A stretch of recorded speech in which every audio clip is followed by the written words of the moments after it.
पहला प्रश्न, ध्यान और साक्षित्व में क्या संबंध है? उनसे चित्त वृत्तियां और अहंकार किस प्रकार विसर्जित होता है?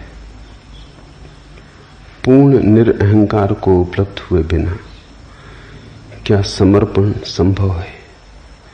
गैरिक वस्त्र और माला ध्यान और साक्षी साधना में कहां तक सहयोगी? और कृपया यह भी समझाएं कि साक्षित्व, जागरूकता और सम्यक स्मृति में क्या अंतर है?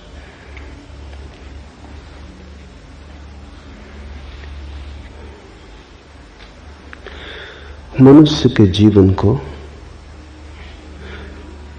हम 4 हिस्सों में बांट सकते हैं। सबसे पहली परिधि तो कर्म की है। करने का जगत है, सबसे बाहर।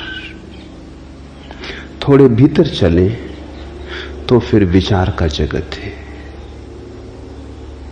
और थोड़े भीतर चलें तो फिर भाव का जगत है, भक्ति का, प्रेम का। और थोड़े भीतर चलें, केंद्र पर पहुंचे तो साक्षी का।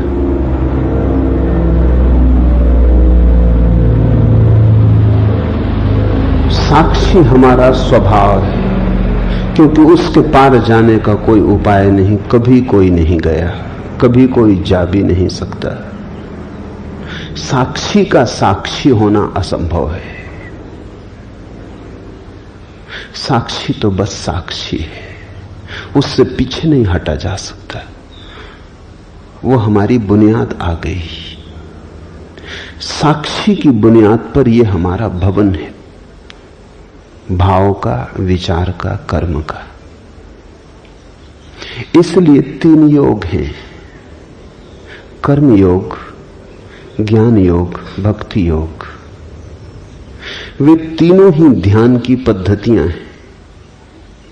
उन तीनों से ही साक्षी पर पहुंचने की चेष्टा होती। कर्म योग का अर्थ है कर्म धन ध्यान। सीधे कर्म से साक्षी पर जाने की जो चेष्टा है वही कर्म योग है। तो ध्यान पद्धति हुई और साक्षी भाव लक्ष्य हुआ। पूछा है ध्यान और साक्षित्व में क्या संबंध है? ध्यान मार्ग हुआ, साक्षित्व मंजिल हुई। ध्यान की परिपूर्णता है साक्षित्व, और साक्षी भाव का प्रारंभ है ध्यान। तो जो कर्म के ऊपर ध्यान को आरोपित करेगा, जो कर्म के जगत में ध्यान को जोड़ेगा, कर्म धन ध्यान, वो कर्म योगी। फिर ज्ञान योगी है, वो विचार के ऊपर ध्यान को आरोपित करता है। वो विचार के जगत में ध्यान को जोड़ता है। वो ध्यान पूर्वक विचार करने लगता है, एक नई प्रक्रिया जोड़ देता है कि जो भी करेगा होश पूर्वक करेगा। जब विचार धन ध्यान की स्थिति बनती है तो फिर साक्षी की तरफ यात्रा शुरू हुई। ध्यान है दिशा परिवर्तन। जिस चीज के साथ भी ध्यान जोड़ दोगे वही चीज साक्षी की तरफ ले जाने का वाहन बन जाएगी। फिर तीसरा मार्ग है भक्ति योग। भाव के साथ ध्यान का जोड़, भाव के साथ ध्यान का गठबंधन, भाव के साथ ध्यान की भांवर। तो भाव के साथ ध्यानपूर्ण हो जाओ। इन 3 मार्गों से व्यक्ति साक्षी की तरफ आ सकता है, लेकिन लाने वाली विधि ध्यान है। मौलिक बात ध्यान है। जैसे कोई वैद्य तुम्हें औषधि दे और कहे शहद में मिला के ले लेना, और तुम कहो शहद में लेता नहीं, मैं जैन धर्म का पालन करता हूं। तो वो कहे दूध में मिला के ले लेना, और तुम कहो दूध में ले नहीं सकता,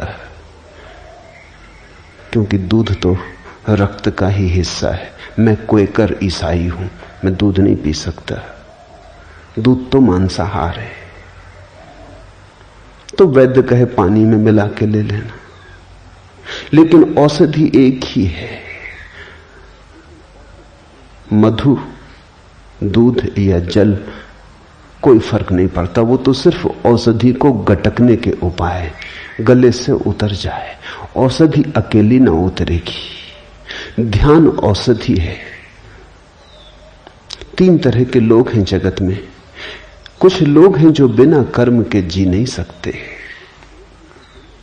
उनके सारे जीवन का प्रवाह कर्मठता का है। खाली बैठाओ, बैठ ना सकेंगे, कुछ ना कुछ करेंगे। ऊर्जा है, बहती हुई ऊर्जा है, कुछ हर्ज नहीं। तो सदगुरु कहते हैं कि फिर तुम कर्म के साथ ही ध्यान की औषधि को गटक लो। चलो यही सही, तुमसे कर्म छोड़ते नहीं बनता, ध्यान तो जोड़ सकते हो कर्म में। तुम कहते हो कर्म छोड़ के तो मैं क्षण भर नहीं बैठ सकता, बैठ में सकते ही नहीं, बैठना मेरे बस में नहीं, मेरा स्वभाव नहीं।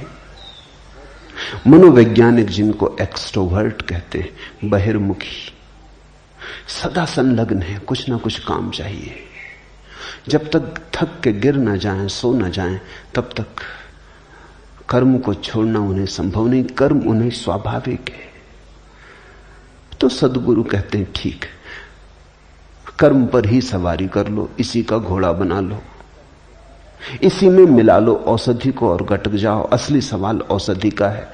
तुम ध्यानपूर्वक कर्म करने लगो, जो भी करो मूर्छा में मत करो, होश पूर्वक करो। करते समय जागे रहो। फिर कुछ हैं जो कहते हैं कर्म का तो हम पर कोई प्रभाव नहीं, लेकिन विचार की बड़ी तरंगें उठती हैं। विचारक हैं, कर्म में उन्हें कोई रस नहीं, बाहर में उन्हें कोई उत्सुकता नहीं, मगर भीतर बड़े तरंगें उठती हैं, बड़ा कोलाहल है, और भीतर वो क्षण भर को निर्विचार नहीं हो पाते। वे कहते हैं कि हम बैठे शांत होकर तो और विचार आते, इतने वैसे नहीं आते जितने शांत होकर बैठ के आते हैं। पूजा, प्रार्थना, ध्यान का नाम ही रखते हैं कि बस विचारों की बड़ी आक्रमण, सेनाओं पर सेनाएं चली आती हैं, डुबा लेती। क्या करें? तो सदगुरु कहते हैं तुम विचार में ही मिला के ध्यान को पी जाओ।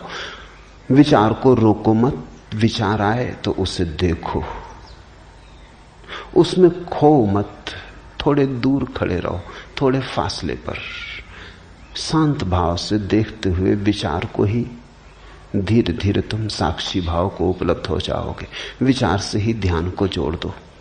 फिर कुछ है वो कहते हैं ना हमें विचार की कोई झंझट है, ना हमें कर्म की कोई झंझट है। भाव का उद्रेक होता है, आंसू बहते, हृदय गदगद हो आता,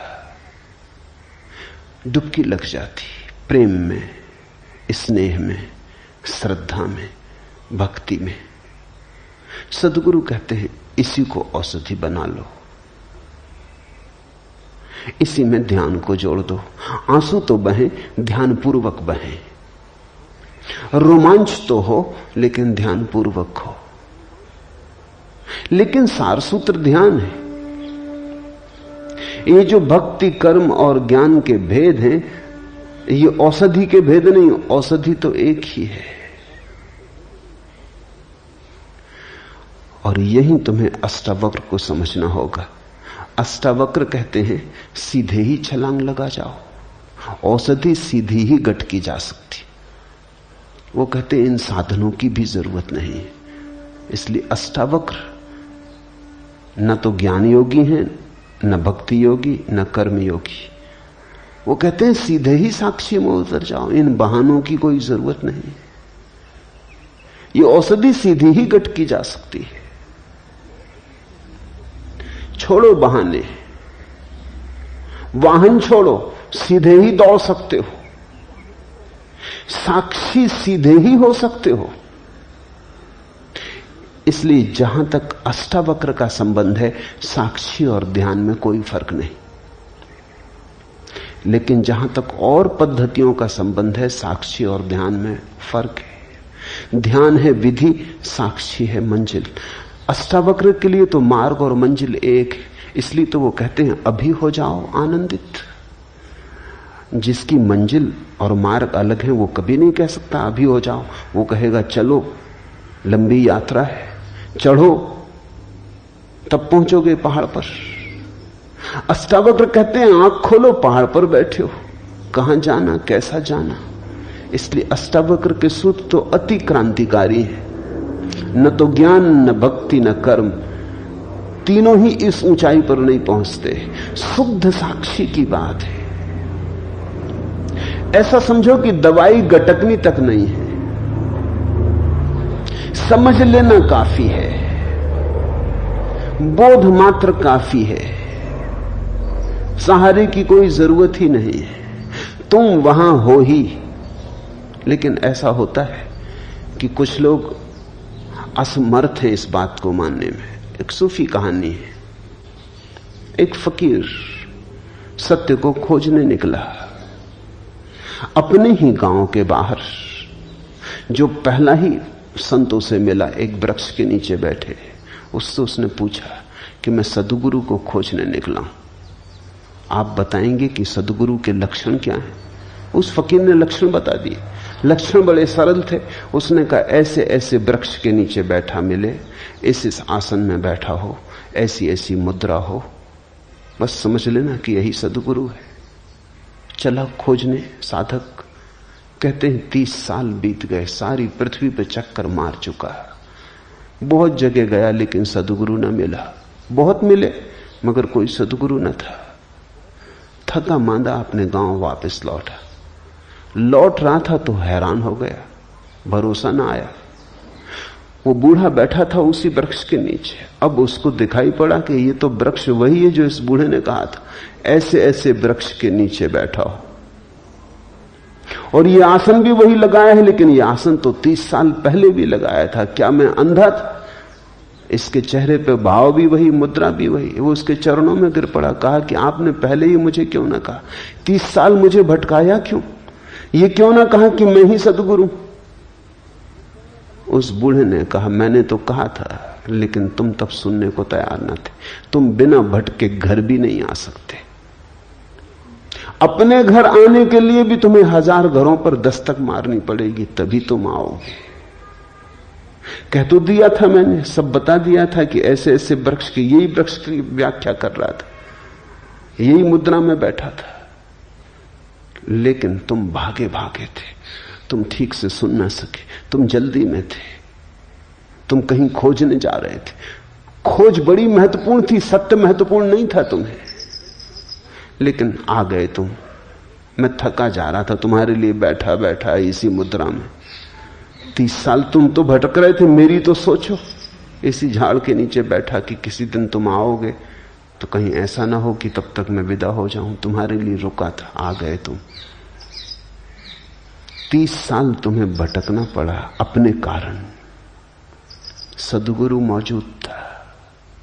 बहुत बार जीवन में ऐसा होता है, जो पास है वो दिखाई नहीं पड़ता, जो दूर है वो आकर्षक मालूम होता है। दूर के ढोल सुहावने मालूम होते हैं।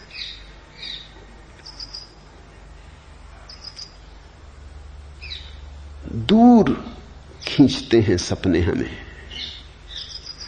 अष्टावक्र कहते हैं कि तुम ही हो वही जिसकी तुम खोज कर रहे हो, और अभी और यहीं तुम वही हो। कृष्णमूर्ति जो कह रहे हैं लोगों से, वो शुद्ध अष्टावक्र का संदेश है। न अष्टावक्र को किसी ने समझा, न कृष्णमूर्ति को कोई समझता है। और तथाकथित साधु सन्यासी तो बहुत नाराज होते, क्योंकि कृष्णमूर्ति कहते हैं ध्यान की कोई जरूरत नहीं। बिल्कुल ठीक कहते हैं। न भक्ति की कोई जरूरत, न कर्म की कोई जरूरत, न ज्ञान की कोई जरूरत। साधारण साधु संत बड़े विचलित हो जाते हैं कि कुछ भी जरूरत नहीं, भटका दोगे लोगों को। भटकाइए, साधु संत रहे। कृष्णमूर्ति तो सीधा अष्टावक्र का संदेश ही दे रहे हैं।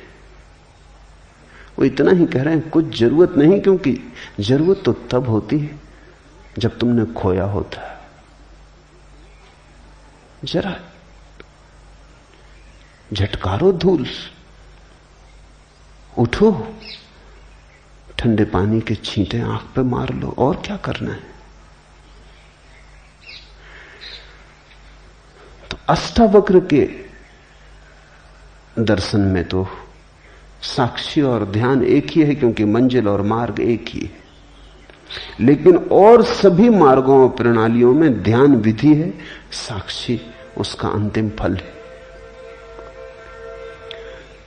उनसे चित्तवृत्तियां और अहंकार किस प्रकार विसर्जित होते हैं। साक्षी भाव से चित्तवृत्तियां और अहंकार विसर्जित नहीं होते। साक्षी भाव में पता चलता है कि वे कभी थे ही नहीं। विसर्जित तो तब हो जब रहे हो। तुम ऐसा समझो कि तुम एक अंधेरे कमरे में बैठे हो, समझ रहे हो कि भूत है, तुम्हारा ही कुर्ता टंगा है, मगर भय में और घबराहट में और कल्पना के जाल में तुमने उसमें हाथ भी जोड़ लिए, पैर भी जोड़ लिए, वो खड़ा तुम्हें डरा रहा है। अब कोई कहे कि दिया जला लो, तो तुम पूछोगे दिया के जलने से भूत कैसे दूर होता है। लेकिन दिए के जलने से भूत दूर हो जाता है, क्योंकि भूत है नहीं। होता तो दिए के जलने से दूर नहीं होता। दिए के जलने से भूत के दूर होने का क्या लेना देना है। अगर भूत होता ही तो दिए के जलने से दूर ना होता। नहीं है, आभास होता है, इसलिए दूर भी हो जाता है। तुम हजारों ऐसी बीमारियों से पीड़ित रहते हो जो नहीं है, इसलिए किसी साधु संत की राख भी काम कर जाती है। इसलिए नहीं कि तुम्हारी बीमारी को राख से दूर होने का कोई संबंध। पागल हुए हो? राख से कहीं बीमारियां दूर हुई? नहीं तो सब औषधि शास्त्र व्यर्थ हो जाएं। राख से बीमारी दूर नहीं होती, सिर्फ बीमारी थी ये ख्याल दूर होता है। मैंने सुना है एक वैद्य के संबंध में, खुद उन्होंने मुझसे कहा, एक आदिवासी क्षेत्र में बस्तर के पास वो रहते, तो बस्तर से दूर देहात से एक आदिवासी आया। वो एक गांव में गए हुए थे, आदिवासियों का गांव था। वो बीमार था, तो वैद्य के पास लिखने को भी कोई उपाय ना था। गांव में ना तो फाउंटेन पेन था, ना कलम थी, ना कागज था। तो पास में पड़े हुए एक खपड़े पर पत्थर के एक टुकड़े से उन्होंने औषधि का नाम लिख दिया और कहा कि बस इसको तो 1 महीने भर घोंट के दूध में मिला के पी लेना, सब ठीक हो जाएगा। वो आदमी महीने भर बाद आया, बिल्कुल ठीक हो गया, स्वस्थ चंगा। वैद्य ने कहा दवा काम कर गई? उसने कहा गजब की काम कर गई, अब फिर एक और खपड़े पे लिख के दे दें। उसने कहा तेरा मतलब? उसने कहा खपड़ा तो खत्म हो गया, घोल के पी गए, मगर गजब की दवा थी और वो ठीक भी होके आ गया है। अब वैद्य भी कुछ कहे तो ठीक नहीं, अब कुछ कहना उचित ही नहीं। वो मुझसे कहने लगे, फिर मैंने कुछ नहीं कहा, जब ठीक ही हो गया तो जो ठीक कर दे वो दवा।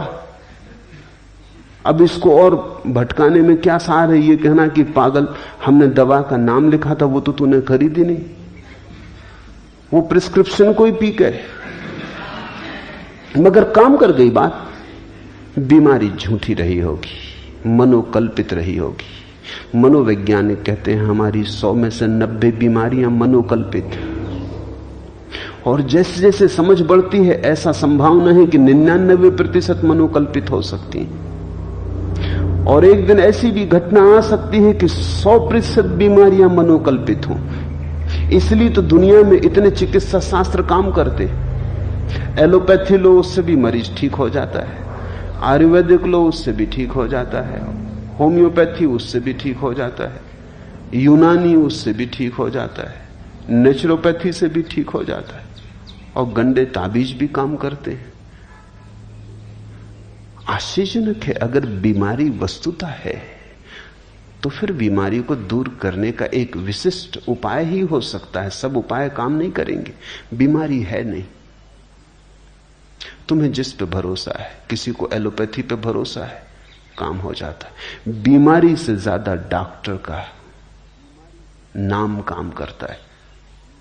तुमने कभी ख्याल किया, जब भी तुम बड़े डॉक्टर को दिखा के लौटते हो जेब खाली करके, काफी फीस देके, आधे तो तुम वैसे ही ठीक हो जाते। अगर वही डॉक्टर मुफ्त प्रिस्क्रिप्शन लिख दे तो तुम्हें असर ना होगा। डॉक्टर की दवा कम काम करती है, चुकाई गई फीस ज्यादा काम करती। एक दफा ख्याल आ जाए कि डॉक्टर बहुत बड़ा, सबसे बड़ा डॉक्टर, बस काफी है। तुम पूछते हो अहंकार और चित्तवृत्तियां साक्षी भाव में कैसे विसर्जित होती हैं? विसर्जित नहीं होती हैं, होती तो विसर्जित होती हैं। साक्षी भाव में पता चलता है कि अरे पागल, नाहक भटकता था, अपने ही कल्पना के मृग जाल बिछाए, मृग तृष्णाएं बनाई, सब कल्पना थी। विसर्जित नहीं होती, साक्षी में जाग के पता चलता है थी ही नहीं। पूर्ण निरअहंकार को उपलब्ध हुए बिना क्या समर्पण संभव है? यह महत्वपूर्ण प्रश्न है। पूछने वाला कह रहा है पूर्ण निरअहंकार को उपलब्ध हुए बिना क्या समर्पण संभव है? लेकिन पूछने वाले का मन शायद अनजाने में चालाकी कर गया। निरअहंकार में तो पूर्ण जोड़ा है, समर्पण में पूर्ण नहीं जोड़ा। पूर्ण निरअहंकार के बिना पूर्ण समर्पण संभव नहीं है। जितना अहंकार छोड़ोगे उतना ही समर्पण संभव है। 50% अहंकार छोड़ोगे तो 50% समर्पण संभव। अहंकार का छोड़ना और समर्पण दो बातें थोड़ी हैं, एक ही बात को कहने के दो ढंग हैं। तो तुम कहो कि पूर्ण अहंकार को छोड़े बिना तो समर्पण संभव नहीं, पूर्ण समर्पण संभव नहीं, धोखा मत दे लेना अपने को। तो सोचो कि समर्पण की क्या जरूरत जब पूर्ण अहंकार छूटेगा, और वो तो कब छूटेगा, कैसे छूटेगा? जितना अहंकार छूटेगा उतना समर्पण संभव है। अब पूर्ण की प्रतीक्षा मत करो, जितना बने उतना करो। उतना कर लोगे तो और आगे कदम उठाने की सुविधा हो जाएगी। जैसे कोई आदमी अंधेरी रात में यात्रा पर जाता है, हाथ में उसके छोटी सी कंदील है, 4 कदम तक रोशनी पड़ती है। वो आदमी कहे कि इससे तो 10 मील की यात्रा कैसे हो सकती? 4 कदम तक रोशनी पड़ती, 10 मील तक अंधेरा है, भटक जाएंगे। तो हम उससे कहेंगे तुम घबराओ मत, 4 कदम चलो। जब तुम 4 कदम चल चुके होगे, रोशनी 4 कदम आगे बढ़ने लगेगी। कोई 10 मील तक रोशनी की थोड़ी जरूरत है, तब तुम चलोगे। 4 कदम काफी है। तो जितना अहंकार रत्ती भर छूटता है, रत्ती भर छोड़ो। रत्ती भर छोड़ने पर फिर रत्ती छोड़ने की संभावना आ जाएगी। 4 कदम चले, फिर 4 कदम तक रोशनी पड़ने लगी। ऐसी तरकीब खोज के मत बैठ जाना कि जब पूर्ण अहंकार छूटेगा तब समर्पण करेंगे, फिर तुम कभी ना करोगे। तुमने बड़ी कुशलता से बचाव कर लिया। उतना ही समर्पण होगा, यह बात सच है, जितना अहंकार छूटेगा। तो जितना छूटता हो उतना तो कर लो। जितना कमा सको समर्पण उतना तो कमा लो। शायद उसका स्वाद तुम्हें और तैयार कर दे, उसका आनंद अहोभाव तुम्हें और हिम्मत दे दे। हिम्मत स्वाद से आती है। कोई आदमी कहे कि जब तक हम पूरा तैरना न सीख लेंगे तब तक पानी में न उतरेंगे। ठीक कह रहा है, गणित की बात कह रहा है, तर्क की बात कह रहा है। ऐसे बिना सीखे पानी में उतर गए और खा गए डुबकी, ऐसी झंझट न करेंगे। पहले तैरना सीख लेंगे पूरा, फिर उतरेंगे। मगर पूरा सीखोगे कहां? गद्दी पर। पूरा तैरना सीखोगे कहां? पानी में तो उतरना ही पड़ेगा। मगर तुमसे कोई नहीं कह रहा है कि तुम सागर में उतर जाओ, किनारे पर उतरो, गले गले तक उतरो, जहां तक हिम्मत हो वहां तक उतरो, वहां तैरना सीखो। धीरे धीरे हिम्मत बढ़ेगी, 2-2 हाथ आगे बढ़ोगे, सागर की पूरी गहराई भी फिर तैरी जा सकती। तैरना आ जाए एक बार, और तैरना आने के लिए उतरना तो पड़ेगा ही। किनारे पर ही उतरो। मैं नहीं कह रहा हूं कि तुम सीधे किसी पहाड़ से किसी गहरी नदी में छलांग लगा लो। किनारे पर ही उतरो। जल के साथ थोड़ी दोस्ती बनाओ, जल को जरा पहचानो, हाथ पैर तड़फड़ाओ। तैरना है क्या? कुशलता पूर्वक हाथ पैर तड़फड़ाना। तड़फड़ाना सभी को आता है। किसी आदमी को जो कभी नहीं तैरा उसे भी पानी में फेंक दो तो वो भी तड़फड़ाता है। उसमें और तैरने वाले में फर्क थोड़ी सी कुशलता का है, क्रिया का कोई फर्क नहीं है।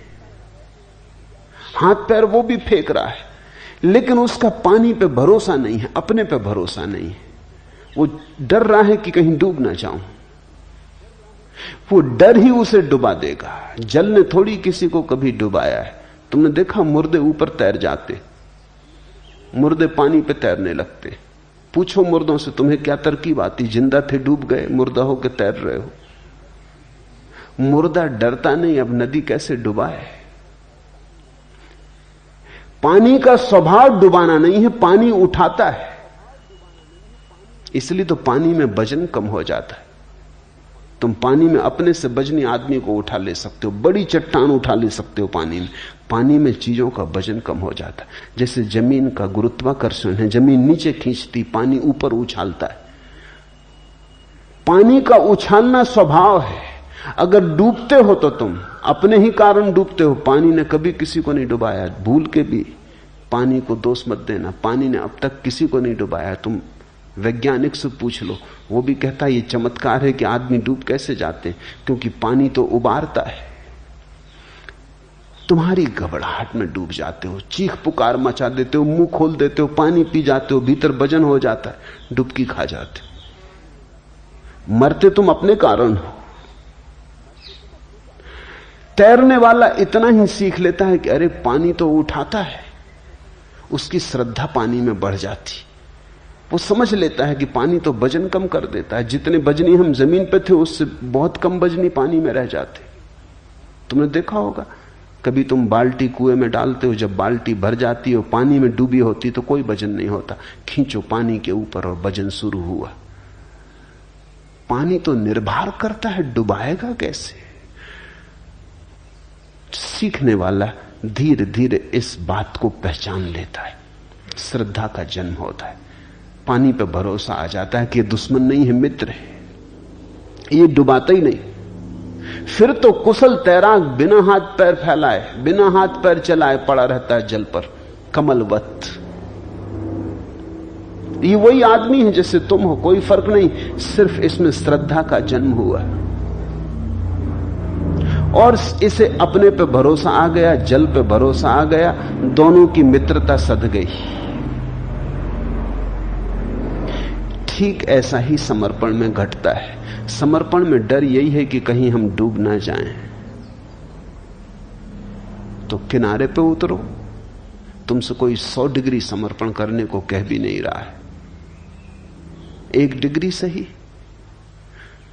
उतर उतर के पहचान आएगी, स्वाद बढ़ेगा, रस जगेगा, प्राण पुलकित होंगे।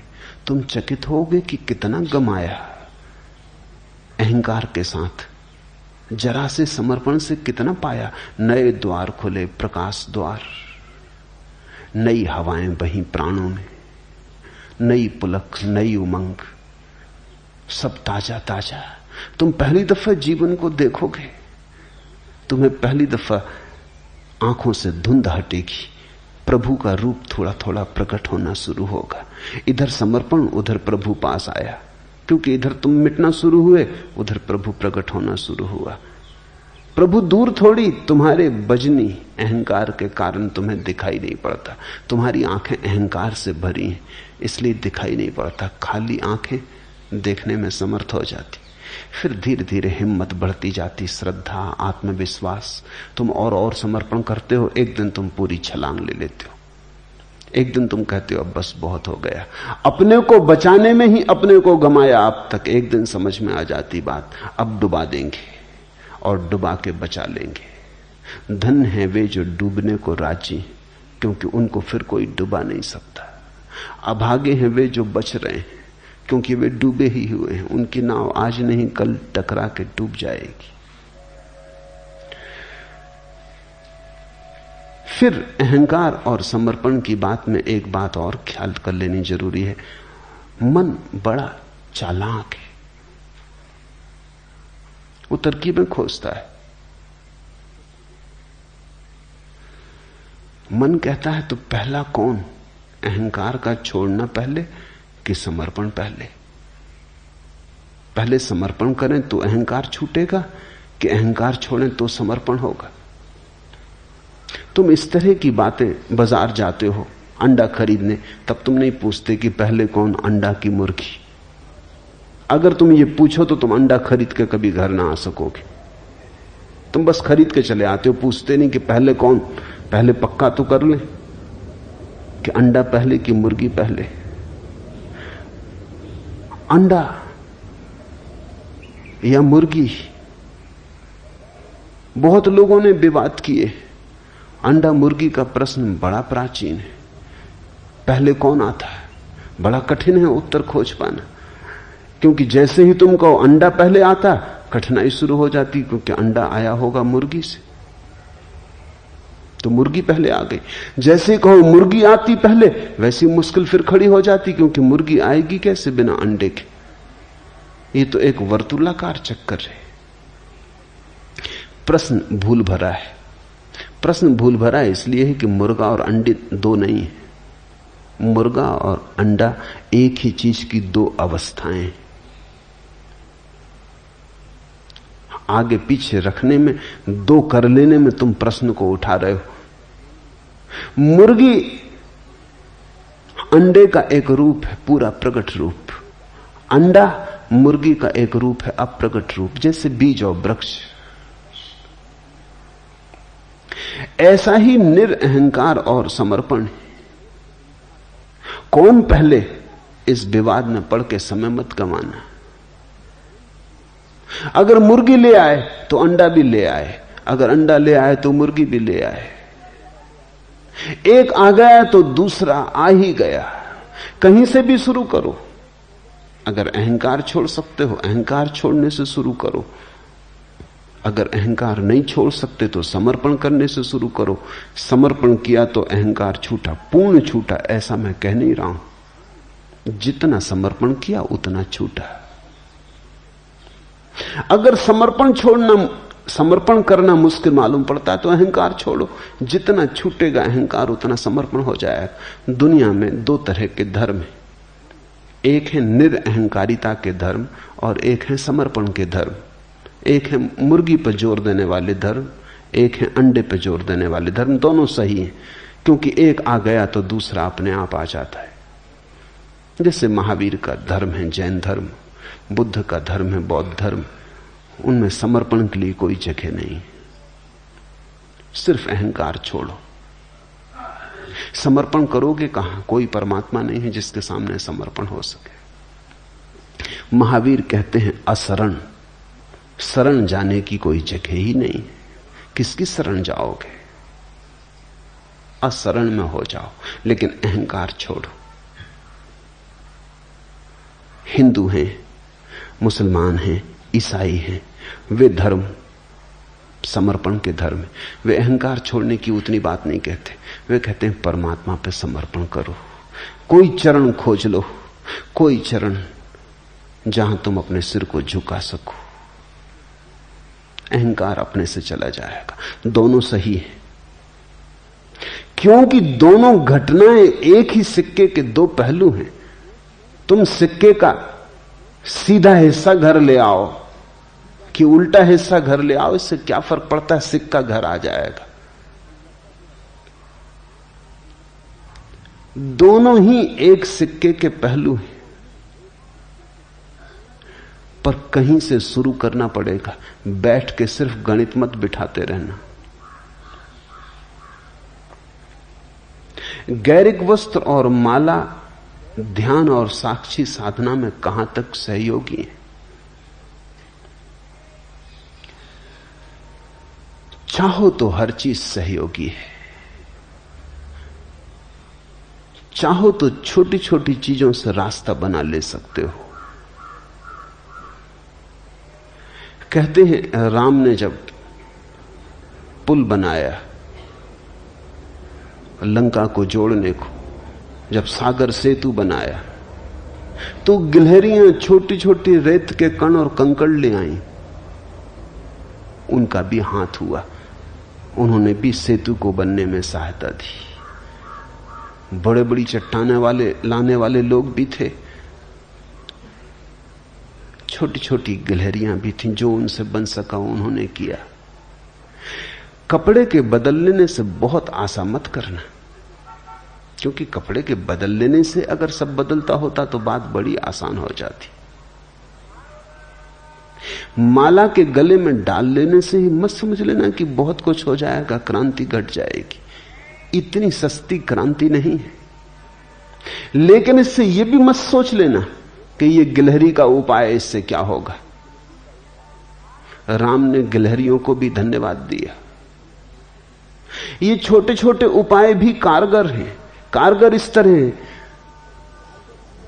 अचानक तुम अपने गांव वापस जाओगे गैरिक वस्त्रों में, सारा गांव चौंक के तुम्हें देखेगा। तुम उस गांव में फिर ठीक उसी तरह से न बैठ पाओगे जिस तरह पहले बैठते थे। तुम उस गांव में उसी तरह से छिप न जाओगे जैसे पहले छिप जाते थे। तुम उस गांव में एक पृथकता लेकर आ गए। हर एक पूछेगा क्या हुआ है, हर एक तुम्हें याद दिलाएगा कि कुछ हुआ है, हर एक तुमसे प्रश्न करेगा, हर एक तुम्हारी स्मृति को जगाएगा, हर एक तुम्हें मौका देगा पुनः पुनः स्मरण का साक्षी बनने का। एक मित्र ने सन्यास लिया, सन्यास लेते वक्त वो रोने लगे, सरल व्यक्ति, और कहा कि बस एक अड़चन है, मुझे शराब पीने की आदत है और आप जरूर कहेंगे कि छोड़ो। मैंने कहा मैं किसी को कुछ छोड़ने को कहते ही नहीं। पीते हो ध्यानपूर्वक पियो।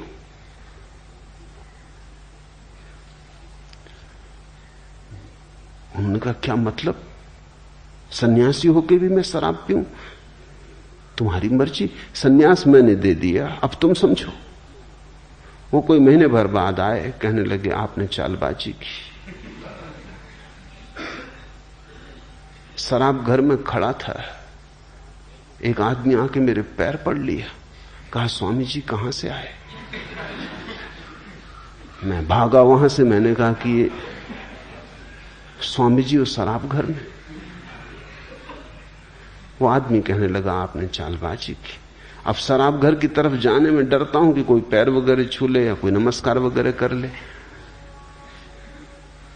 आज 15 दिन से नहीं गया हूं। एक स्मृति बनी, एक याददाश्त जगी। तुम इन गैरिक वस्त्रों में उसी भांति क्रोध न कर पाओगे जैसा कल तक करते रहे थे। कोई चीज चोट करेगी, कोई चीज कहेगी अब तो छोड़ो। अब ये गैरिक वस्त्रों में बड़ा बेहुदा लगता है। मैं तुम्हारे लिए गैरिक वस्त्र देकर सिर्फ थोड़ी अड़चन पैदा कर रहा हूं और कुछ भी नहीं।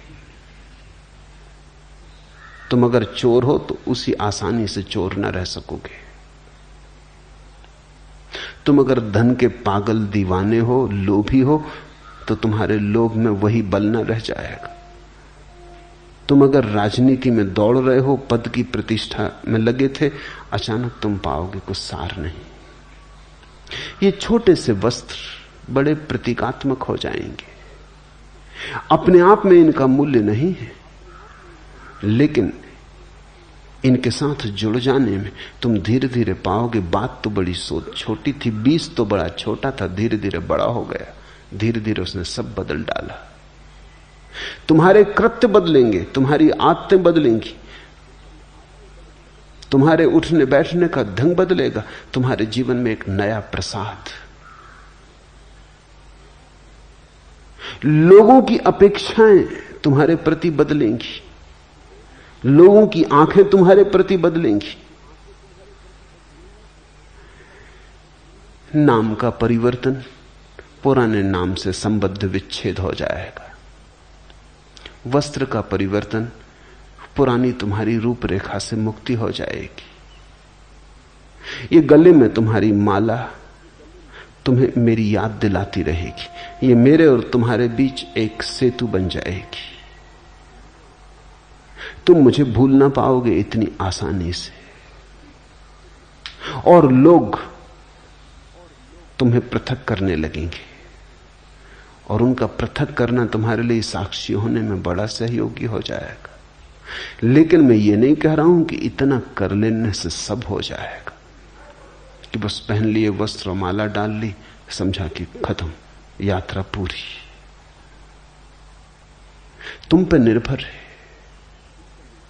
ये संकेत जैसे हैं, जैसे मील के किनारे पत्थर लगा होता, लिखा रहता है कि 12 मील, 50 मील, 100 मील दिल्ली। उस पत्थर पे कुछ बड़ा मतलब नहीं है। पत्थर हो या ना हो, दिल्ली 100 मील है तो 100 मील है। लेकिन पत्थर पर लिखी हुई लकीर, तीर का चिन्ह राही को हल्का करता। वो कहता चलो 100 मील ही बचा, 25 मील बचा, 50 मील बचा। स्विट्जरलैंड में मील के पत्थर की जगह मिनटों के पत्थर। अगर गाड़ी तुम्हारी रुक जाए कहीं किसी पहाड़ी जगह पर, तो तुम चकित होकर देखोगे कि बाहर खंबे पर पिछली स्टेशन कितनी दूर, 30 मिनट दूर, अगली स्टेशन कितनी दूर, 15 मिनट दूर। बड़ा महत्वपूर्ण प्रतीक है। तो अगर स्विस लोग अच्छी घड़ियां बनाने में कुशल हैं तो कुछ आश्चर्य नहीं। समय का उनका बोध बड़ा प्रगाढ़ है। मील नहीं लिखते, समय लिखते। 15 मिनट दूर।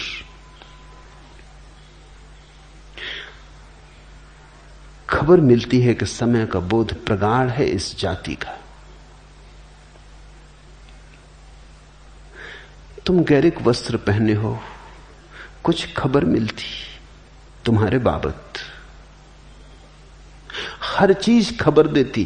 कैसे तुम बैठते हो, कैसे तुम उठते हो, कैसे तुम देखते हो, हर चीज खबर देती। सैनिकों को हम ढीले वस्त्र नहीं पहनाते, दुनिया में कोई जाति नहीं पहनाती। पहनाएगी तो हार खाएगी। सैनिक को ढीले वस्त्र पहनाना खतरनाक सिद्ध हो सकता है। सैनिक को हम चुस्त वस्त्र पहनाते, इतने चुस्त वस्त्र जिनमें वो हमेशा अड़चन अनुभव करता है और इच्छा होती कि कब इनके बाहर कूद के निकल जाए। चुस्त वस्त्र झगड़ेलू आदत पैदा करते। चुस्त वस्त्र में बैठा आदमी लड़ने को तत्पर रहता है। ढीले वस्त्र का आदमी थोड़ा विश्राम में होता है। सिर्फ सम्राट ढीले वस्त्र पहनते थे, या सन्यासी या फकीर।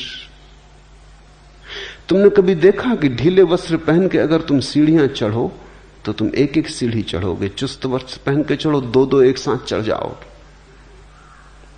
चुस्त वस्त्र पहने हो तो तुम क्रोध से भरे हो। कोई जरा सी बात कहेगा और बेचैनी खड़ी हो जाएगी। ढीले वस्त्र पहने हो तुम थोड़े विश्राम में रहोगे। छोटी छोटी चीजें फर्क लाती। जीवन छोटी छोटी चीजों से बनता है। गिलहरियों के द्वारा लाए गए छोटे छोटे कंकर पत्थर जीवन के सेतु को निर्मित करते। क्या तुम खाते हो, क्या तुम पहनते हो, कैसे उठते बैठते हो, सबका अंतिम परिणाम है। सबका जोड़ हो तुम। अब एक आदमी चला जा रहा है, चमकीले भड़कीले रंगीले वस्त्र पहने, तो कुछ खबर देता है।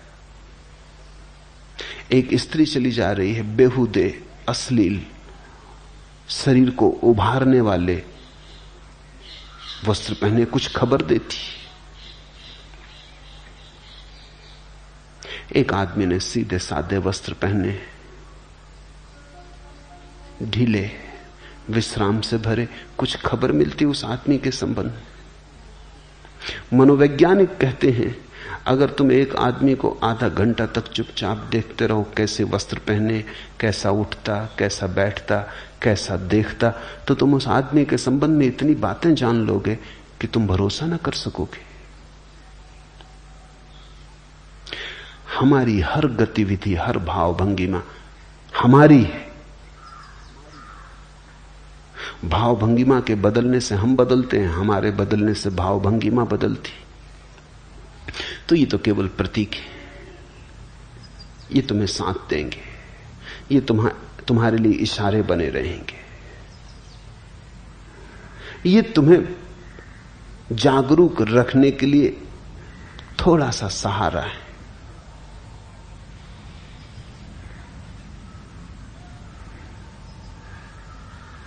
और कृपया यह भी समझाएं कि साक्षित्व, जागरूकता और सम्यक स्मृति में क्या अंतर है। कोई भी अंतर नहीं है, वो सब पर्यायवाची शब्द हैं। अलग अलग परंपराओं ने उनका उपयोग किया है। जागरूकता कृष्णमूर्ति उपयोग करते हैं, सम्यक स्मृति, माइंडफुलनेस बुद्ध ने उपयोग किया है, साक्षित्व अष्टावक्र ने, उपनिषदों ने, गीता ने उपयोग किया है। सिर्फ भेद अलग अलग परंपराओं का है, लेकिन उनके पीछे जिसकी तरफ इशारा है वो एक ही है। दूसरा प्रश्न, आपके महागीता पर हुए पहले प्रवचन के समय अनेक लोग आंसू बहा के रो रहे थे, उसका क्या मतलब है? क्या रोने वाले कमजोर मन के लोग हैं या आपकी वाणी का यह प्रभाव है? कृपया इस पर थोड़ा प्रकाश डालें। एक बात पक्की है कि पूछने वाले कठोर मन के आदमी, आंसुओं में उन्हें सिर्फ कमजोरी दिखाई पड़ी। एक बात पक्की है, पूछने वाले व्यक्ति के आंख के आंसू सूख गए, आंखें बंजर हो गई, मरुस्थल जैसी, उनमें फूल नहीं खिलते। आंसू तो आंख के फूल हैं।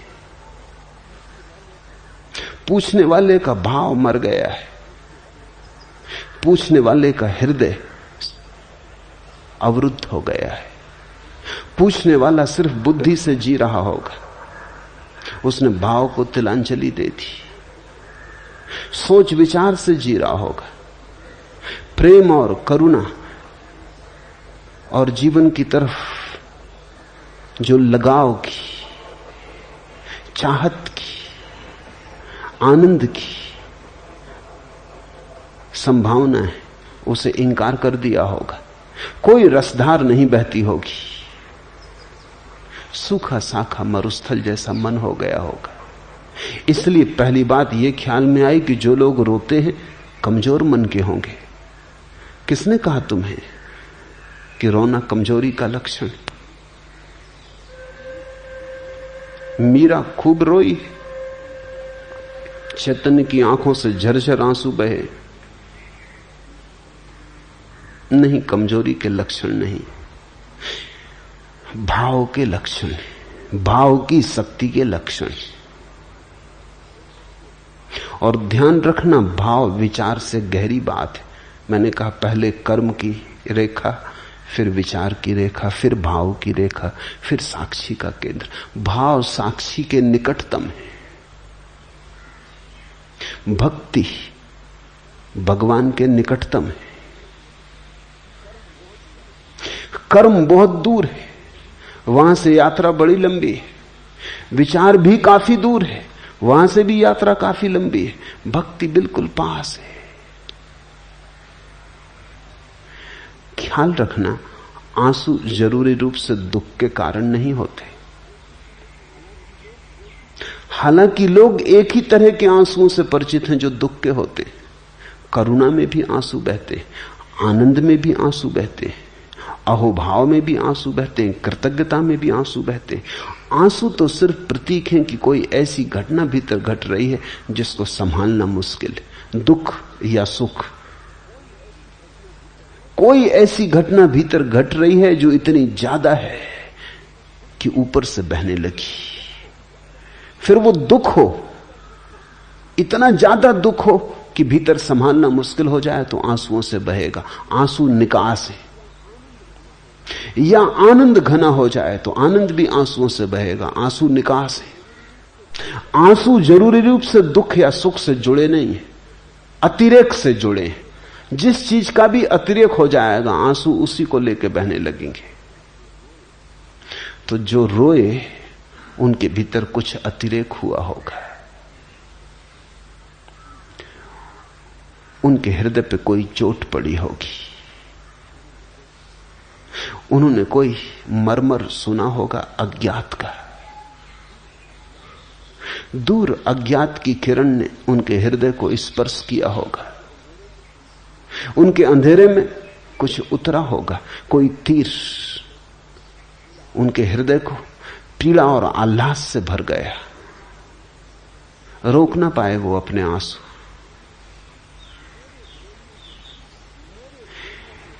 मेरे बोलने के प्रभाव से इसका कोई संबंध नहीं, क्योंकि तुम भी सुन रहे थे। अगर मेरे बोलने का ही प्रभाव होता तो तुम भी रोए होते, सभी रोए होते। नहीं, मेरे बोलने से ज्यादा सुनने वाले की हार्दिकता का संबंध है। जो रो सकते थे वो रोए, और रोना बड़ी शक्ति है।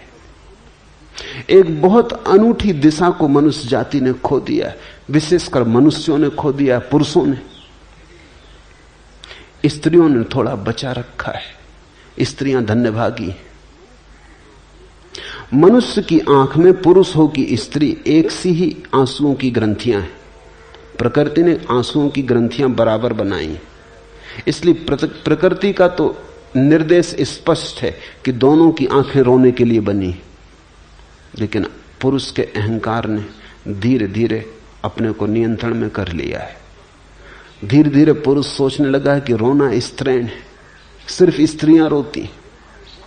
इस कारण पुरुष ने बहुत कुछ खोया है। भक्ति खोई, भाव खोया। इस कारण पुरुष ने आनंद खोया, अहोभाव खोया। इस कारण पुरुष ने दुख की भी महिमा खोई, क्योंकि दुख भी निखारता है, साफ करता है। इस कारण पुरुष के जीवन में एक बड़ी दुर्घटना घटी। तुम चकित होगे, दुनिया में स्त्रियों की बजाय दुगने पुरुष पागल होते।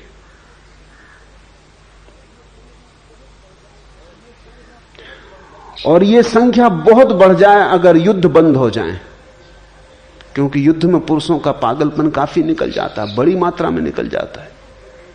अगर युद्ध बिल्कुल बंद हो जाए 100 साल के लिए, तो डर है कि पुरुषों में से 90% पुरुष पागल हो जाएंगे।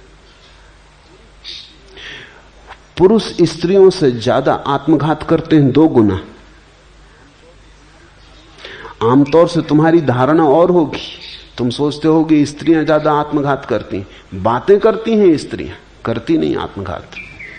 ऐसा गोली वगैरह खा के लेट जाती हैं, मगर गोली भी हिसाब से खाती हैं। तो स्त्रियां प्रयास ज्यादा करती हैं आत्मघात का, लेकिन सफल नहीं होती। उस प्रयास में भी हिसाब होता। वस्तुतः स्त्रियां आत्मघात करना नहीं चाहती। आत्मघात तो उनका केवल निवेदन है, शिकायत का। वो ये कह रही हैं कि ऐसा जीवन जीने योग्य नहीं, कुछ और जीवन चाहिए था। वो तो सिर्फ तुम्हें खबर दे रही हैं कि तुम इतने वज्र हृदय हो गए हो कि जब तक हम मरने को तैयार ना हो शायद तुम हमारी तरफ ध्यान ही ना दोगे। वो सिर्फ तुम्हारा ध्यान आकर्षित कर रही। ये बड़ी अशोभन बात है कि ध्यान आकर्षित करने के लिए मरने का उपाय करना पड़ता है। आदमी जरूर खूब कठोर हो गया होगा, पथरीला हो गया होगा। स्त्रियां मरना नहीं चाहती, जीना चाहती। जीने के मार्ग पर जब इतनी अड़चन पाती हैं, कोई सुनने वाला नहीं, कोई ध्यान देने वाला नहीं, तब सिर्फ तुम ध्यान दे सको इसलिए मरने का उपाय करती।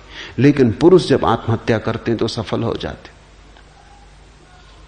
पुरुष पागलपन में आत्महत्या करते। ज्यादा पुरुष मानसिक रूप से रुग्ण होते हैं। कारण क्या होगा? बहुत कारण है, मगर एक कारण उनमें आंसू भी है। मनोवैज्ञानिक कहते हैं पुरुषों को फिर से रोना सीखना होगा। ये बल नहीं है जिसको तुम बल कह रहे हो, ये बड़ी कठोरता है। बल इतना कठोर नहीं होता, बल तो कोमल का है। तुमने देखा पहाड़ से झरना गिरता है, जल प्रपात गिरता है, कोमल जल, चट्टानें बड़ी सख्त, चट्टानें जरूर सोचती होंगी हम मजबूत हैं, ये जलधार कमजोर है, लेकिन अंततः जलधार जीत जाती, चट्टान रेत होकर बह जाती। परमात्मा कोमल के साथ है, निर्बल के बलराम। एक फूल खिला है, पास में पड़ी है एक चट्टान, चट्टान जरूर दिखती है मजबूत, फूल कमजोर, लेकिन तुमने कभी फूल की शक्ति देखी, जीवन की शक्ति? कौन चट्टान को सिर झुकाता है? तुम पत्थर को लेकर तो भगवान के चरणों में चढ़ाने नहीं चाहते, तुम चट्टान सोच के कि बड़ी मजबूत है, चलो अपनी प्रेसी को भेंट कर दें, ऐसा तो नहीं करते। फूल तोड़ के ले जाते हो, फूल का बल है, फूल की गरिमा है, उसकी कोमलता उसका बल है, उसका खिलाव उसका बल है, उसका संगीत, उसकी सुगंध उसका बल है, उसकी निर्बलता में उसका बल है। सुबह खिला है, सांझ मुरझा जाएगा, यही उसका बल है। लेकिन खिला है, चट्टान कभी नहीं खिलती, बस है। चट्टान मुर्दा है, फूल जीवंत है, मरेगा क्योंकि जिया है। चट्टान कभी नहीं मरती क्योंकि मरी ही है। कोमल बनो, आंसुओं को फिर से पुकारो, तुम्हारी आंखों को गीत और कविता से भरने दो, अन्यथा तुम वंचित रहोगे बहुत सी बातों से। फिर तुम्हारा परमात्मा भी एक तर्क जाल रहेगा, हृदय की अनुभूति नहीं, एक सिद्धांत मात्र रहेगा, एक सत्य का स्वाद और सत्य की प्रतीति नहीं। जो आंसू बहाकर रोए वे सौभाग्यशाली, वे बलशाली। उन्होंने फिक्र न की कि तुम क्या कहोगे। उनको भी फिक्र तो लगती है कि लोग क्या कहेंगे। जब कोई आदमी जार जार रोने लगता है तो उसे भी फिक्र लगती है कि लोग क्या कहेंगे। बल चाहिए रोने को कि फिक्र छोड़े कि लोग क्या कहेंगे।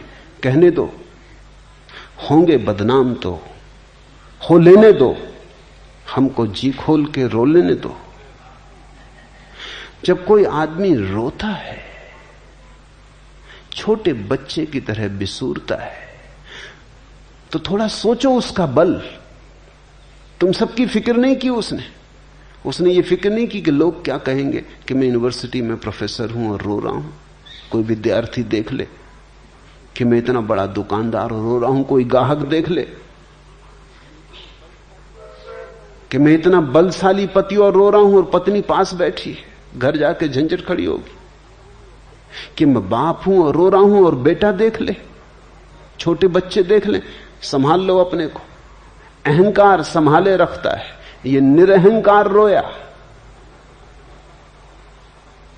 अहंकार अपने को सदा नियंत्रण में रखता है, निरअहंकार बहता है, उसमें बहाव है। जे सुलगे ते बुझी गए, बुझे ते सुलगे नाई, रहीमन दाहे प्रेम के बुझ बुझ के सुलगाई। अंगारे जलते हैं, जे सुलगे ते बुझी गए, लेकिन एक घड़ी आती बुझ जाते, फिर तुम दोबारा उन्हें नहीं जला सकते। राख को किसी ने कभी दोबारा अंगारा बनाने में सफलता पाई? जे सुलगे ते बुझी गए, बुझे ते सुलगे नाही, फिर एक दफा बुझ के वो कभी नहीं सुलगते। रहीमन दाहे प्रेम के, लेकिन जिनके हृदय में प्रेम का तीर लगा उनका क्या कहना। रहीम, रहीमन दाहे प्रेम के बुझ बुझ के सुलगाएं। बार बार जलते, बार बार बुझते, फिर सुलग जाते। प्रेम की अग्नि शाश्वत है, सनातन है। जिन्होंने मुझे प्रेम से सुना वो रो पाएंगे, जिन्होंने मुझे सिर्फ बुद्धि से सुना वो कुछ निष्कर्ष ज्ञान लेके जाएंगे, वो राख लेके जाएंगे, प्रेम का अंगारा नहीं। वो ऐसी राख लेके जाएंगे जो फिर कभी नहीं सुलगेगी, याद रखना। वो बुझ गई, वो तो मैंने तुमसे जब कही तभी बुझ गई। अगर तुमने बुद्धि में ली तो राख, अगर तुमने हृदय में ली तो अंगारा। इसलिए प्रेम का अंगारा जिनके भीतर पैदा हो जाएगा वो तो फिर जलेगा, फिर बुझेगा, फिर जलेगा। वो तो तुम्हें खूब तड़फाएगा, वो तो तुम्हें निखारेगा, वो तो तुम्हारे जीवन में सारा रूपांतरण ले आएगा। दिल खोल के अगर तुम रो सके तो अंगारा हृदय में पहुंच गया इसकी खबर दी। अगर न रो सके तो बुद्धि तक पहुंचा। थोड़ी राख इकट्ठी हो जाएगी, तुम थोड़े जानकार हो जाओगे, तुम दूसरों को समझाने में थोड़े कुशल हो जाओगे, वाद विवाद तर्क करने में तुम थोड़े निपुण हो जाओगे। बाकी मूल बात चूक गई। जहां से अंगारा ला सकते थे वहां से सिर्फ राख लेके लौट आए। फिर तुम उस राख को चाहे विभूति कहो, कुछ फर्क नहीं पड़ता। राख राख है।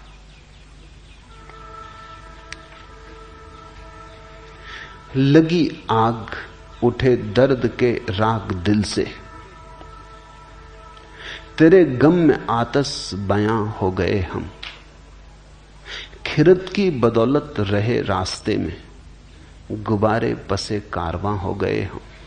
लगी आग उठे दर्द के राग दिल से, वो आंसू आग लग जाने के आंसू थे।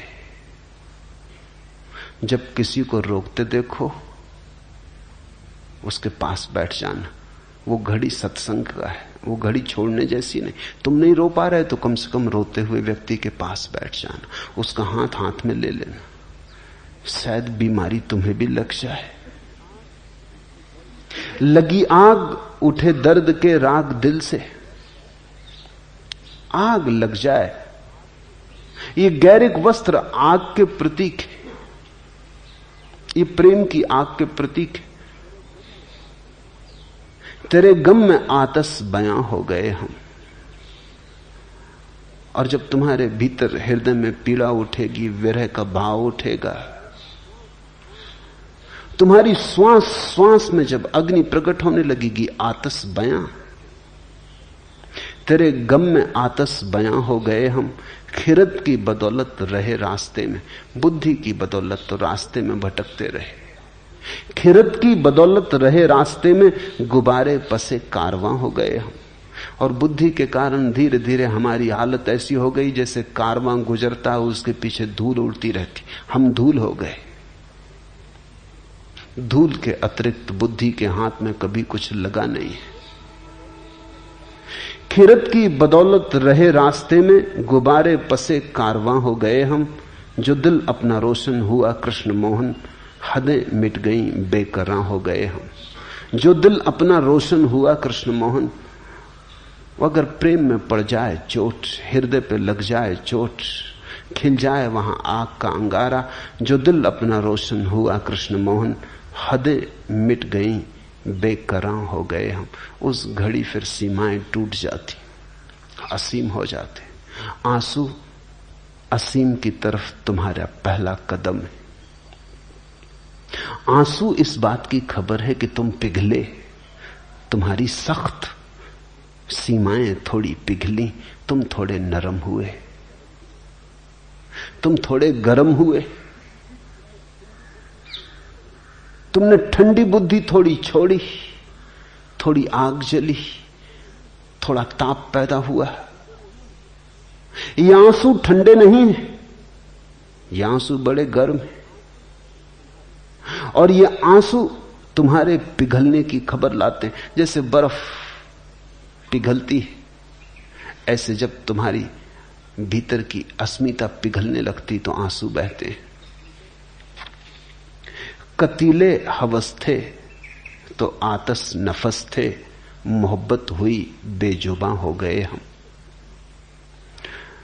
जब बुद्धि से भरे थे, वासनाओं से भरे थे, विचारों से भरे थे तो लाख बातें की। जवान बड़ी तेज थी। कतीले हवस थे तो आतश नफस थे, मोहब्बत हुई बेजुबान हो गए हम। वे आंसू बेजुबान अवस्था की सूचनाएं। जब कुछ ऐसी घटना घटती है कि कहने का उपाय नहीं रह जाता तो न रो तो क्या करूं। जब जवान कहने में असमर्थ हो जाए तो आंखें आंसुओं से कहती। जब बुद्धि कहने में असमर्थ हो जाए तो कोई नाच के कहता है। मीरा नाची, कुछ ऐसा हुआ कि कहने को शब्द न मिले। पद्म घुंघरू बांध मीरा नाची रे, रोई, जार जार रोई। कुछ ऐसा हो गया कि शब्दों में कहना संभव न रहा। शब्द बड़े संकीर्ण मालूम हुए। आंसू ही कह सकते थे, आंसुओं से ही कहा। नहीं, इस तरह के भाव मन में मत लेना कि वो लोग कमजोर हैं। वे लोग शक्तिशाली हैं। उनकी शक्ति कोमलता की है। उनकी शक्ति संघर्ष की और हिंसा की नहीं है। उनकी शक्ति हार्दिकता की है। क्योंकि अगर तुमने सोचा कि ये लोग कमजोर हैं तो फिर तुम कभी भी ना रोओगे। इसलिए तुमसे बार बार जोर दे के कह रहा हूं, उनको कमजोर मत समझना, उनसे ईर्ष्या करो। बार बार सोचो कि क्या हुआ कि मैं नहीं रो पा रहा हूं।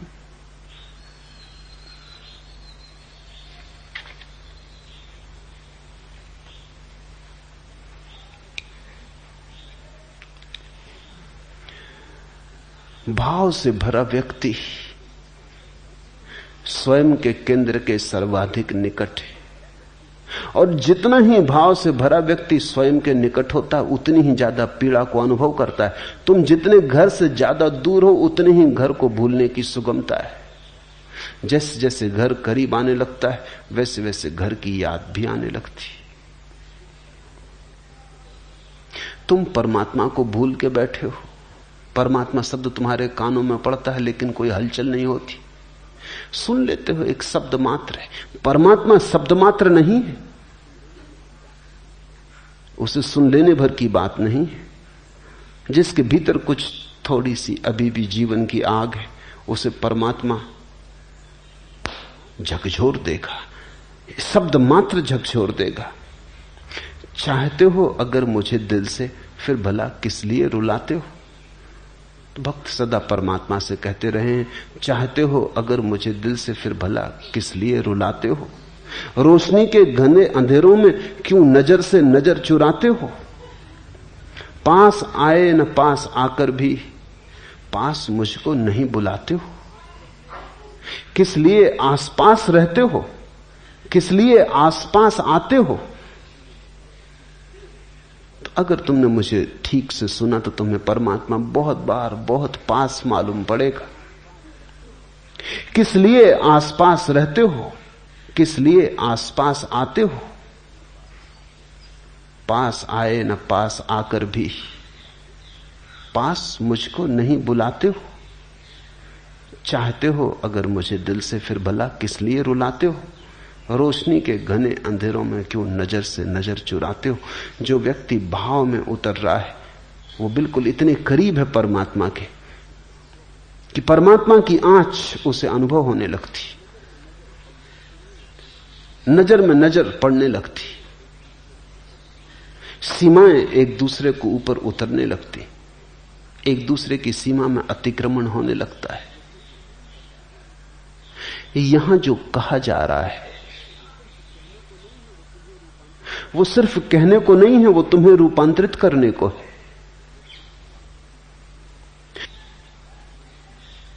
वो तुम्हें संपूर्ण रूप से जड़ मूल से बदल देने की बात है।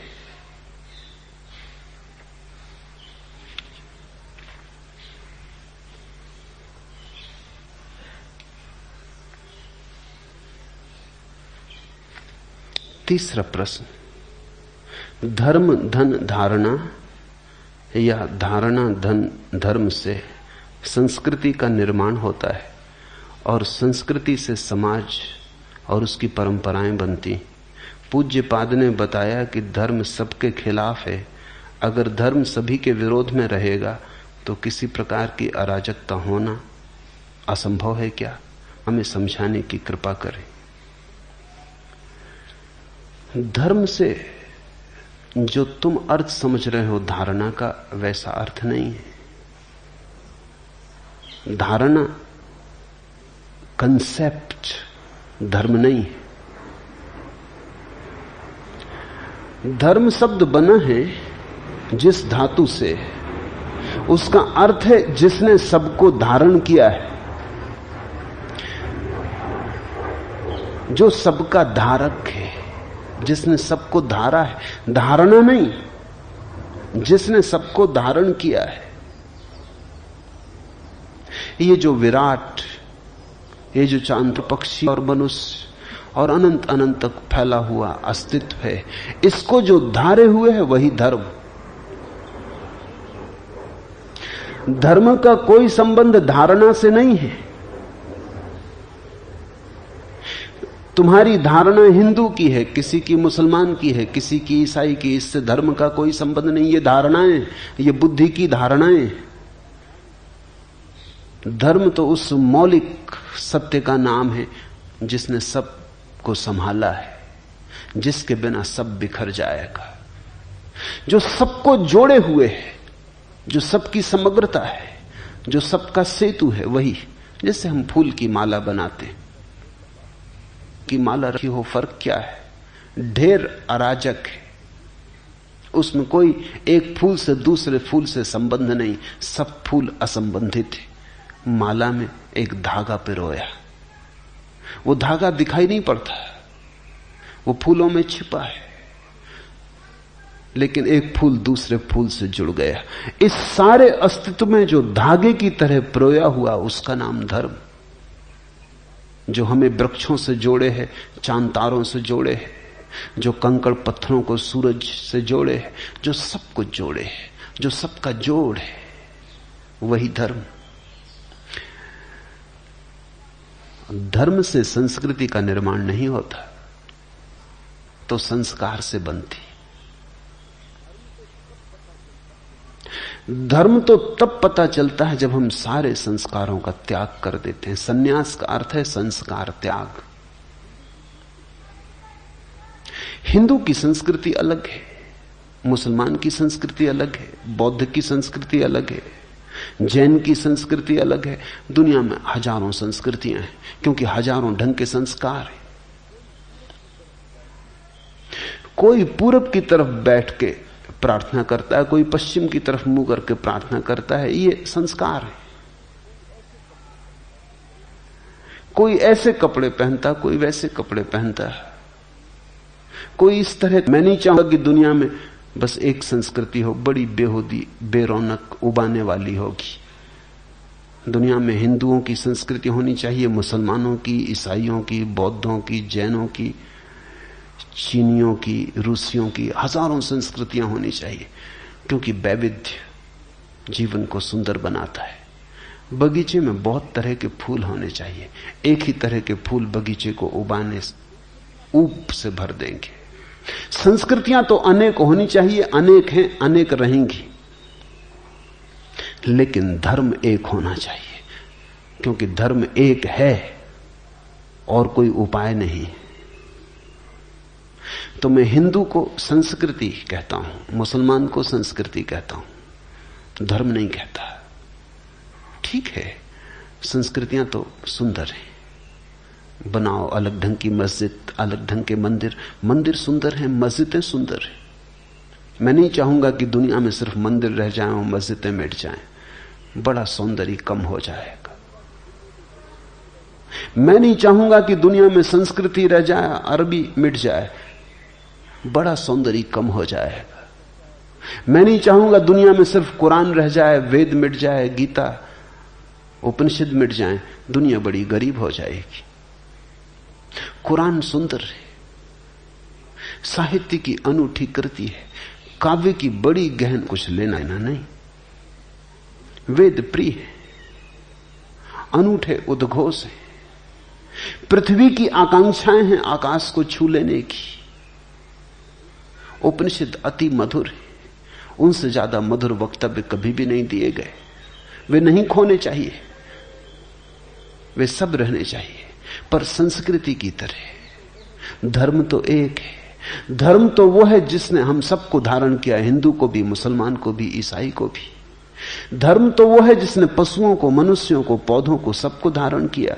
जो पौधों में हरे धार की तरह बह रहा है, जो मनुष्यों में रक्त की धार की तरह बह रहा है, जो तुम्हारे भीतर श्वास की तरह चल रहा है, जो तुम्हारे संस्कृति का पर्याय मत समझना। धर्म से संस्कृति का कोई लेना देना नहीं। इसलिए तो रूस की संस्कृति हो सकती, वहां कोई धर्म नहीं। चीन की संस्कृति है, वहां अब कोई धर्म नहीं। नास्तिक की संस्कृति हो सकती है, आस्तिक की हो सकती है। धर्म से संस्कृति का कोई लेना देना नहीं। धर्म तो तुम्हारे रहने सहने से कुछ वास्ता नहीं रखता। धर्म तो तुम्हारे होने से वास्ता रखता है। धर्म तो तुम्हारा शुद्ध स्वरूप है, स्वभाव है। संस्कृति तो तुम्हारे बाहर के आवरण, आचरण, व्यवहार, इन सब चीजों से संबंध रखती। कैसे उठना, कैसे बोलना, क्या कहना, कोई परंपरा नहीं बनती। धर्म परंपरा नहीं, धर्म तो सनातन शाश्वत सत्य है। परंपराएं तो आदमी बनाता है, धर्म तो है। परंपराएं आदमी से निर्मित है, आदमी के द्वारा बनाई गई। धर्म आदमी से पूर्व है, धर्म के द्वारा आदमी बनाया गया है। इस फर्क को ख्याल में ले लेना। इसलिए परंपरा को भूल के भी धर्म मत समझना। और धार्मिक व्यक्ति कभी पारंपरिक नहीं होता, ट्रेडिशनल नहीं होता। इसलिए तो जीसस को सूली देनी पड़ी, मंसूर को मार डालना पड़ा, सुकरात को जहर देना पड़ा, क्योंकि धार्मिक व्यक्ति कभी भी परंपरागत नहीं होता। सनातन शाश्वत का कोई उद्घोष करता है तो परंपरा से बंधे लीक लकीर के फकीर बहुत घबरा जाते, उनको बहुत बेचैनी होने लगती। वो कहते हैं इससे तो अराजकता हो जाएगी। अराजकता अभी है। जिसको तुम कहते हो व्यवस्था, अराजकता, वो क्या खाक व्यवस्था है। सारा जीवन कलह से भरा है, सारा जीवन न मालूम कितने अपराधों से भरा है, और सारा जीवन दुख से भरा है। फिर भी तुम घबराते हो अराजकता हो जाएगी। तुम्हारे जीवन में क्या है सिवाय नरक के? कौन सी बांसुरी बजती है तुम्हारे जीवन में? राख ही राख का ढेर है, फिर भी कहते हो अराजकता हो जाएगी। धार्मिक व्यक्ति विद्रोही तो होता है, अराजक नहीं। इसे समझना।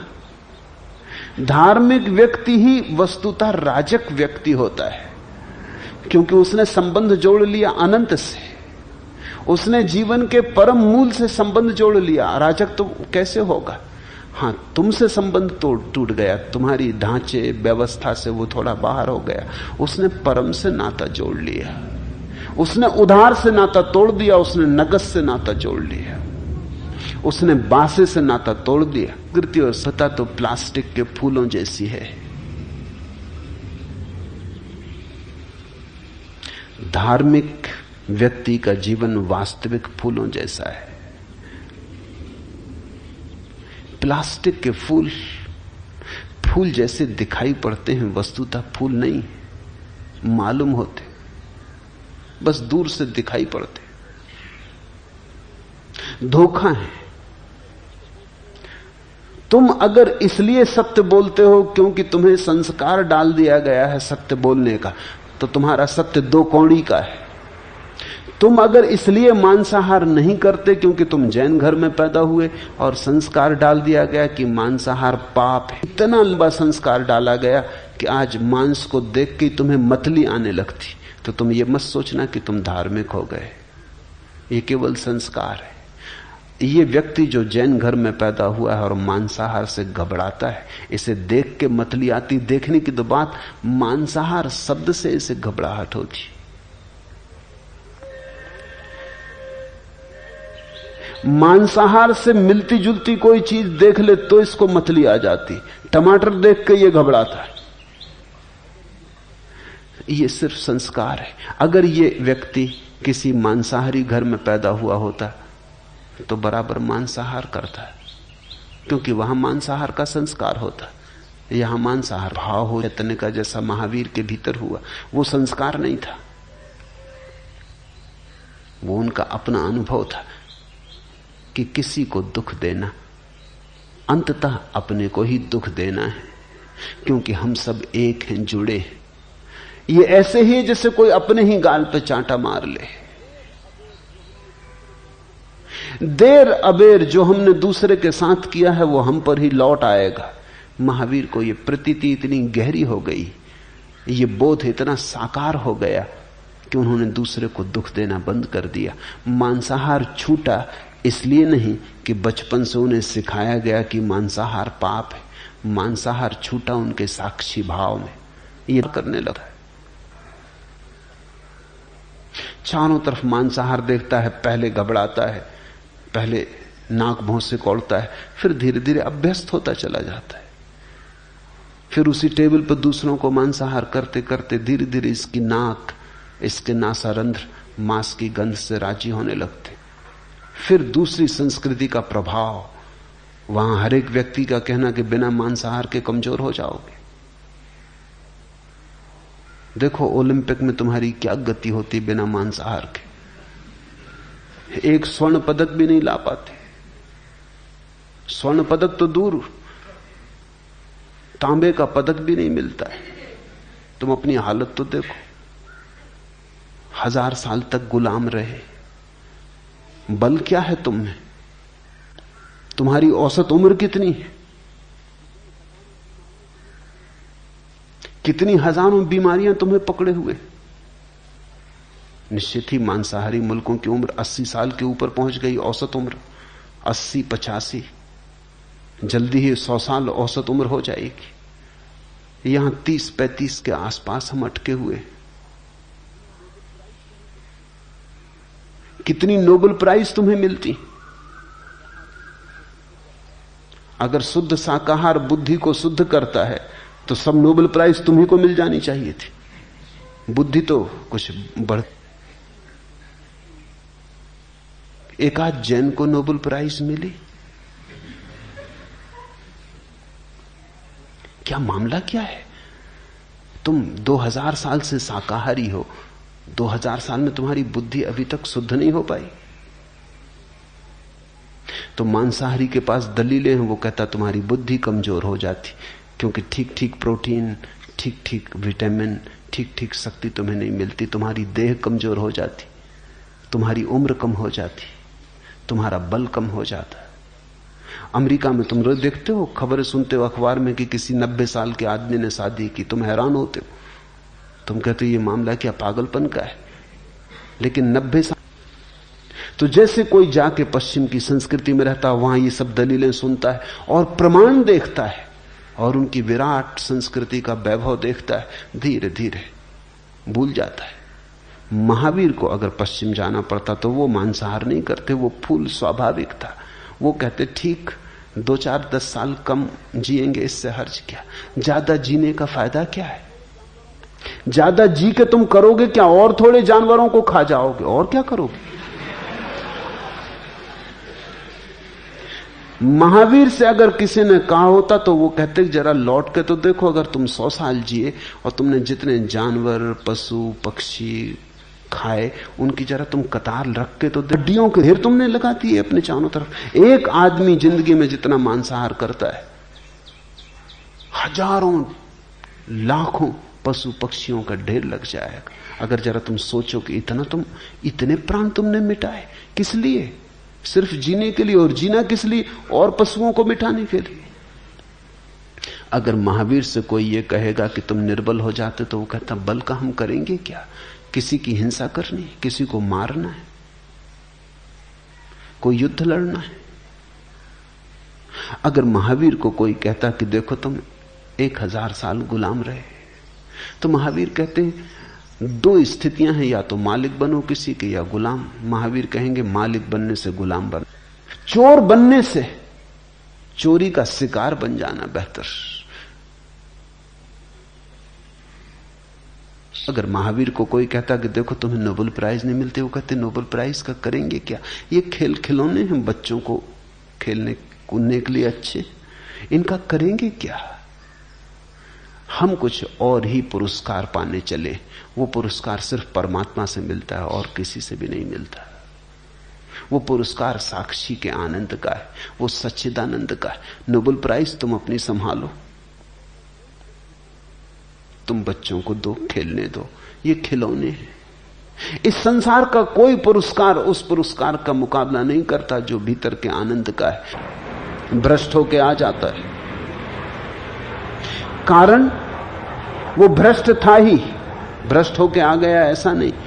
कागजी फूल था, झूठी बात थी, संस्कार था।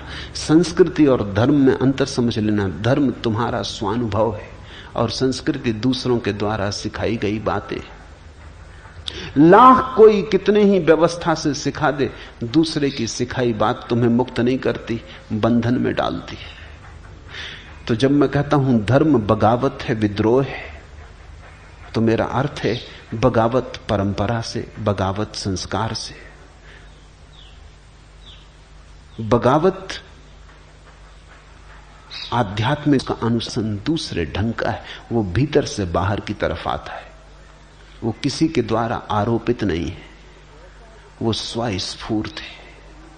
वो ऐसा है जैसा झरना फूटता है भीतर की ऊर्जा से, वो ऐसा है जैसे नदी बहती है जल की ऊर्जा से, कोई धक्के नहीं दे रहा है। तुम ऐसे हो जैसे गले में किसी ने रस्सी बांधी और घसीटे जा रहे हो, पीछे से कोई कोड़े मार रहा है तो चलना पड़ रहा है। संस्कार से जीने वाला आदमी जबरदस्ती घसीटा जा रहा है, बेमन से घसीटा जा रहा है। धार्मिक व्यक्ति नाचता हुआ जाता है, वो मृत्यु की तरफ भी जाता है तो नाचता हुआ जाता। तुम जी गाते, वो कहते हम साधु संत सीधे साधे आदमी, बड़ा अन्याय हो रहा है दुनिया में, बेईमान मजा लूट रहे हैं, चोर बदमाश मजा लूट रहे हैं। मैं उनसे कहता हूं तुम्हें यह ख्याल ही उठता है कि वो मजा लूट रहे हैं, ये बात बताती कि तुम साधु भी नहीं, संत भी नहीं, सरल भी नहीं। तुम हो तो उन्हीं जैसे लोग, सिर्फ तुम्हारी हिम्मत कमजोर है। चाहते तो तुम भी उन्हीं जैसा मजा हो, लेकिन उस मजे के लिए जो कीमत चुकानी पड़ती है वो चुकाने में तुम डरते हो। तो तुम भी चोर, लेकिन चोरी करने के लिए हिम्मत चाहिए, वो हिम्मत तुम्हारी खो गई।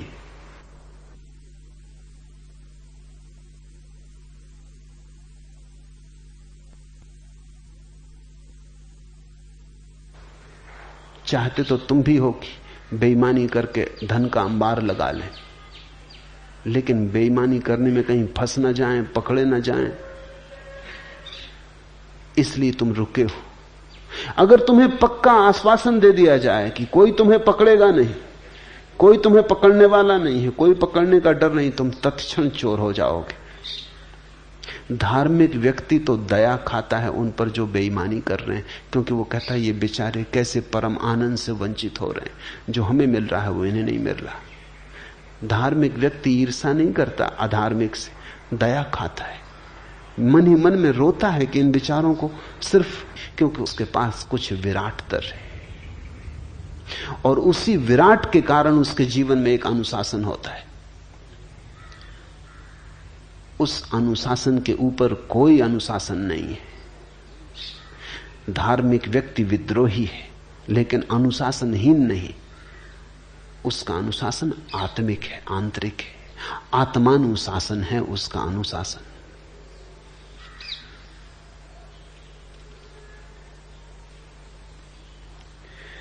और जिसको तुम राजकता कहते हो, जिसको तुम व्यवस्था कहते हो, ये व्यवस्था ने दिया क्या है? युद्ध दिए, हिंसा दी, पाप दिए, घृणा दी, वैमनस्य दिया क्या है? पापियों ने तो हमको बचाया सदा, पाप हमने किए सज्जनों के लिए। प्रश्न जब भी मिले सब मुखौटे लगा, उम्र हमको मिली उलझनों के लिए। भीड़ सपनों की हमने उगाई सदा, बंजारों के नगर निर्जनों के लिए। किन लुटोरों की दुनिया में हम आ गए, हाथ कटते यहां कंगनों के लिए। जिंदगी ने निचोड़ा है इतना हमें, बेच डाले नयन दर्शनों के लिए। यहां है क्या? आंखें तक बिक गई इस आशा में कि कभी दर्शन होंगे। आत्मा तक बिक गई है इस आशा में कि कभी परमात्मा मिलेगा। ऐसा है जन, कोई किसी का मित्र नहीं, सब शत्रु ही शत्रु मालूम होते। यहां मिलता तो कुछ भी नहीं।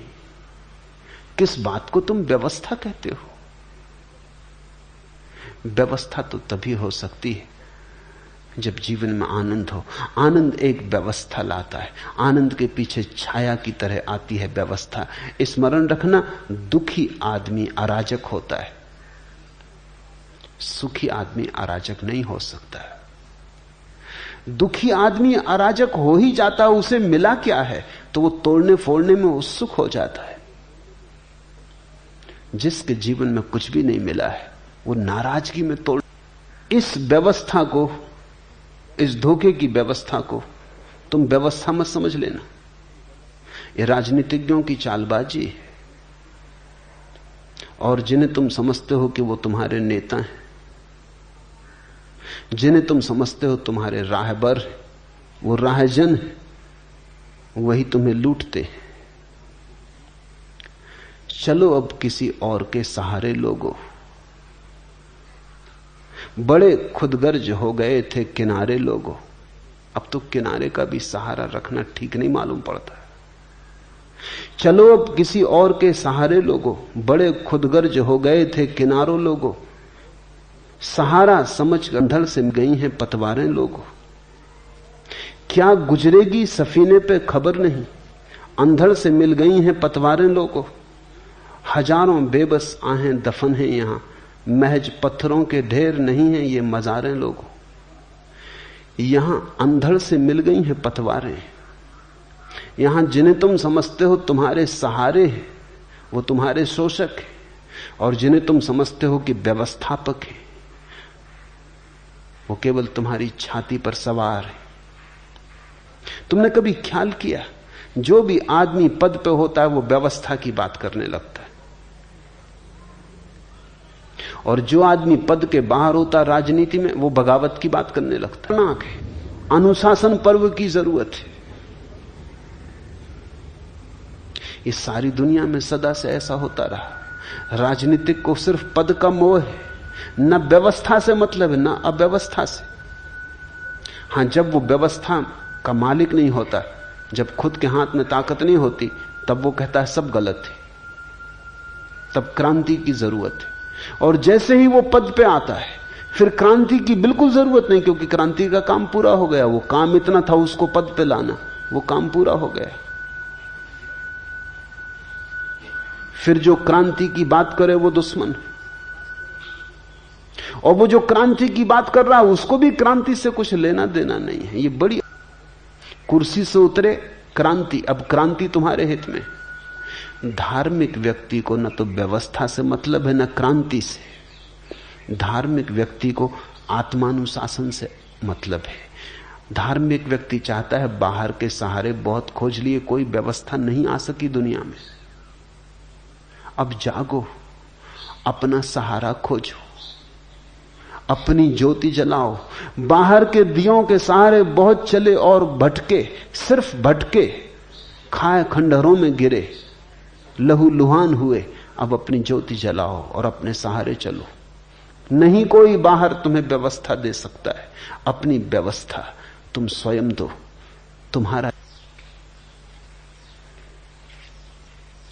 आज इतना ही। हरिओम तत्सत।